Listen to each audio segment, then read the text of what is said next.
श्री लमही वाराणसी। जैसा कि अभी तक आप किताबों में पढ़ रहे थे कि वाराणसी से 5 मील दूर लमही गांव आजमगढ़वाड़ी रोड पर कहानीकार प्रेमचंद। तो आज यह आपका सौभाग्य है कि आज आप मुंशी प्रेमचंद जी के गांव लमही उनके जन्मस्थली पर आए हुए हैं। यही वह जगह है जहाँ से कि हमारे प्रेमचंद जी चुनौतियों में पैदा हुए, चुनौतियों में पले, चुनौतियों में चले गए। आज हम लोगों के सामने चुनौतियाँ छोड़ करके गए हैं। आप कहिएगा कि जिस समय पैदा हुए उनके सामने उस समय कौन सी चुनौती। सच्चाई तो यह है कि आज भी वह मानसिकता लोगों की है, वह अंधविश्वास है कि जो है कि 3 लड़कियों के बाद पैदा होने वाला बालक महाविनाशी माना जाता है। ऐसी जो है मान्यता जो लोगों को रहती है। तो प्रेमचंद जी भी जो है तेतरा पैदा हुए और लोगों को लगा कि तो बड़ा जो है सत्यानाशी लड़का है, और लोग समझने लगे कि या तो इनकी माँ मरेगी या तो इनके बाप मरेंगे या तो उनका सत्यानाश होगा। लेकिन ऐसा कुछ नहीं हुआ। सत्यानाश तो उस अंधविश्वास का हुआ। हमारे मुंशी प्रेमचंद जी मानस पटल पर पहला साम्राज्य सम्राट की उपाधि पाई। दूसरी चुनौती हम लोगों के सामने थी जहाँ के अंग्रेजों से हम जो कि गुलाम थे। प्रेमचंद जी ने जो है अंग्रेजों के खिलाफ लिखा सोजे वतन। वह 5 कहानियों का संग्रह है जिसमें कि दुनिया का सबसे अनमोल रतन, शेख मकसूद, यही मेरा वतन है, शोक का पुरस्कार, सांसारिक विनोद, देश प्रेम। पहले ही कहानी की एक ही पंक्ति ने अंग्रेजों की बुनियादें हिला करके रख दी कि खून का वह आखिरी कतरा जो वतन के हिफाजत में गिरे वही दुनिया का सबसे अनमोल चीज़ है। तो अंग्रेजों को लगा कि बड़ी क्रांतिकारी किताब उन्होंने जब्त करके आग के हवाले कर दिया। फिर इसके बाद जो है प्रेमचंद का जो है 5 नाम है। नवाब घर का पुकारने का नाम, धनपत राय का सठभेड़ का नाम, प्रेमचंद जी का साहित्यिक नाम, अफसाना गोविंद का उर्दू का नाम, बम्बुक इनके दोस्तों तरफ पुकारा गया नाम बदलते रहे, रचनाएं करते रहे।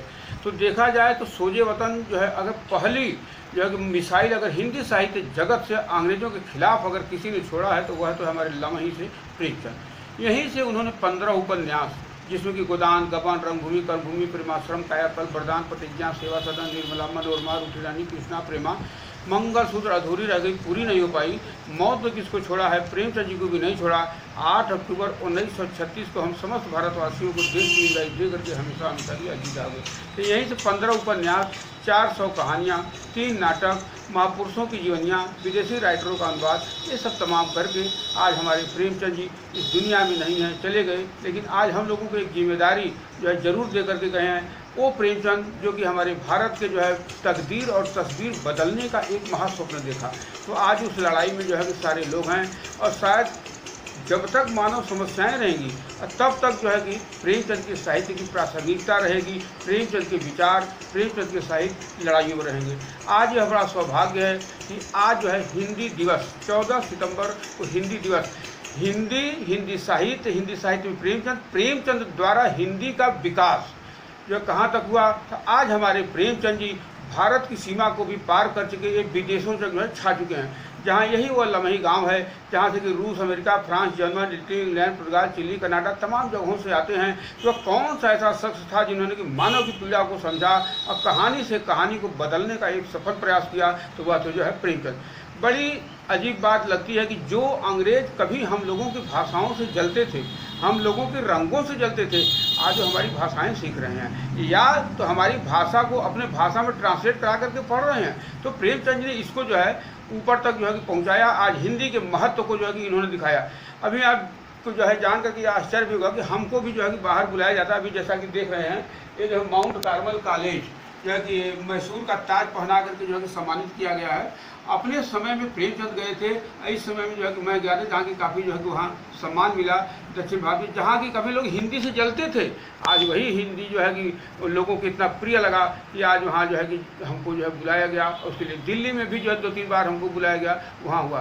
तो आज प्रेमचंद जी देखा जाए तो प्रेमचंद जो है कहानीकार और उपन्यासकार, पत्रकार, नाटककार, ये सब तमाम जो है प्रेमचंद जी जो है अपने जीवन में जो किया। और शिक्षा में जो है प्राइमरी विद्यालय के हेडमास्टर तक थे, इसके बाद SDI पोस्ट तक जो है कि ये पहुँचे थे।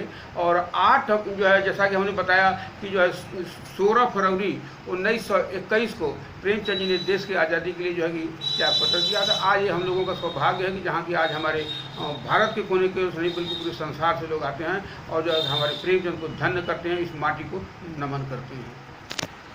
अपना परिचय कितने वर्ष से यहाँ कार्य कर रहे हैं? जैसा कि हमसे लोग पूछते हैं कि आप प्रेमचंद से कैसे जुड़े, तो मैंने पर प्रेमचंद का जो है परिचय दे रहा हूँ कि प्रेमचंद जी कैसे कहानीकार हो गए।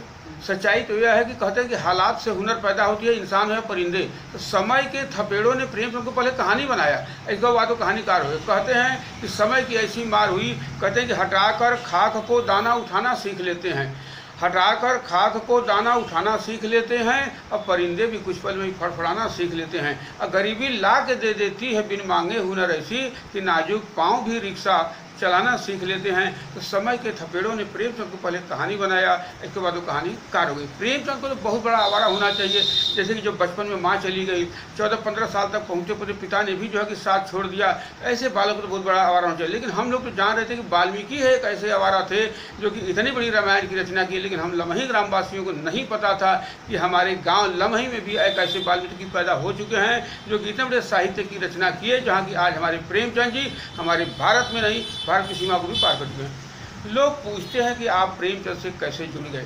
मैं एक सेवक हूँ, हमारी शिक्षा जो है प्राइमरी से ही शुरू हुई यहाँ से जो है। तो वैसे तो हमारा घर जो है रोड के उस पार जो है गोइठा गाँव ब्राह्मणों की बस्ती पड़ती है, वहाँ ग्रहण है। पहले विद्यालय बहुत कम था, तो इसे जो है प्राइमरी विद्यालय में जो हम लोग शिक्षा ग्रहण करने के लिए आते हैं। नाम क्या है शुभ नाम? मैं सुरेश चंद्र दुबे, समाज सेवी लमही। तो यह पहले यहाँ आते थे, देखते थे कि अब बाहर से यहाँ अंग्रेज क्यों आ रहे हैं, इस मूर्तिया के आगे पीछे ही घूम के चटपट फोटो क्यों खींच रहे हैं। तो उसमें एक बचपन था कि हम लोगों का भी फोटोया खींच जाता तो विदेश में चला जाता, एक उत्सुकता थी, बचपन था। फिर प्रेमचंद के कहानी से मुलाकात हुई, जिसमें कि गुल्ली डंडा, ईदगाह, पंच परमेश्वर, दो बलों की कथा, बूढ़ी काकी, मंत्र, कफन, सवा सिर गेहूँ, सदगति, ठाकुर का कुआं, कुत्ते की कहानी, जंगल की कहानी, ये सब तमाम कहानियाँ थी। तो मास्टर साहब इंपॉर्टेंट लगवाते थे कि याद करिएगा, जरूर आएगा। तो पास होने के लिए कहानी पढ़ते थे, प्रेमचंद नहीं। लेकिन आज जब हमने प्रेमचंद की कहानी को पढ़ा, मैं खुद कहानी बना, तो आज कहानी बताते ही बताते मैं खुद कहानी हो गया। तो कहानियाँ हमारे आपके घर से शुरू होती हैं, हम किताबों में कहाँ खोजने आते हैं। लोग कहानी पढ़ करके बताते हैं, मैं कहानी बन करके बताता हूँ। जो है कि जैसा कि बताया कि जो है कि कहानियाँ हमारे आपके, चाहे वह नारी समस्या की हो, गरीबी की हो, मजबूरी की हो, कोई भी हो। तो आज बड़ा अच्छा लगा कि आप मुंशी प्रेम जी के गाँव आज हिंदी दिवस पर एक हिंदी साहित्यकार के पास आए। आपका स्वागत है, धन्यवाद।